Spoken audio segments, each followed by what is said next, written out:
তাদেরকে এলাকায় আমরা আর জায়গা দেবো না, এটা দায়িত্ব নিয়ে বললাম। তাদেরকে এলাকায় আর জায়গা দেওয়া হবে না, কিন্তু জায়গা ছিল।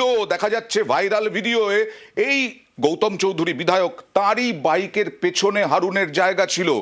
এরকম এত ঘনিষ্ঠতা, এ দেখুন আবার দেখাবো, বাইকের পেছনে হারুন, ঘনিষ্ঠতার অভিযোগ উঠছে, ভাইরাল। আর উনি বলছেন পুলিশ ধরবে, ব্যবস্থা নেবে, সমাজে জায়গা হবে না। এতদিন তো সমাজে জায়গা হলো, এতদিন তো সমাজে জায়গা ছিল দেবাশিস, না হলে এরকম ভাবে তোলাবাজি, খুন খারাপি এগুলো কি করে করতো?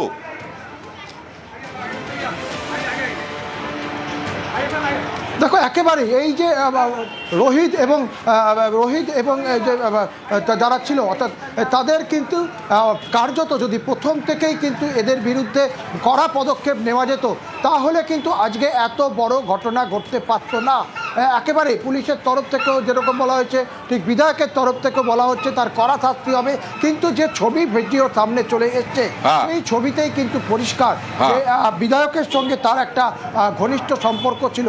বিধায়কের দাবি যে দল করতে এসেছি, সেখানে একাধিক লোক তার সঙ্গে সম্পর্ক রাখে, মিছিলে কেউ হাঁটে, কিন্তু তার জন্য কেউ দোষ করলে বাইকের পেছনে বসা হবে অত সহজ নয়, বিধায়কের বাইকে বসা হবে। এবং তার বাড়িতে গিয়েও দেখা করেছিল।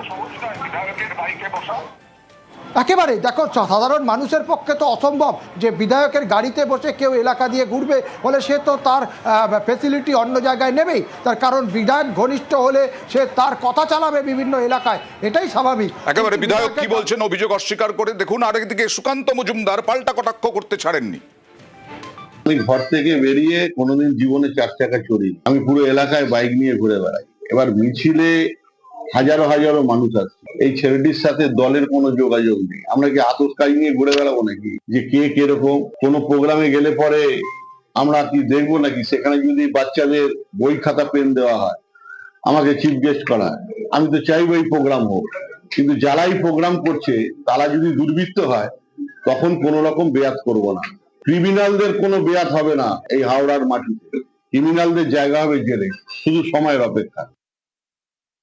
বিধায়কের কাছে থাকলে সেই তো শুট আউট করবে, তাকে পুলিশ ধরবেন। আপনি করতে পারবেন নাকি? আপনি বন্দুক কেন, একটা লাঠি এরকম করে বন্দুকের মতো ধরুন, দেখুন পুলিশ আপনাকে অ্যারেস্ট করে নেবে। আর বিধায়কের সাথে ঘুরলে পরে আপনি রেপ করুন, গুলি চালান, যা ইচ্ছে তাই করুন, পুলিশ আপনাকে দেখতে পাবে না। পুলিশ বলো কোথায় দেখতে পাচ্ছি না।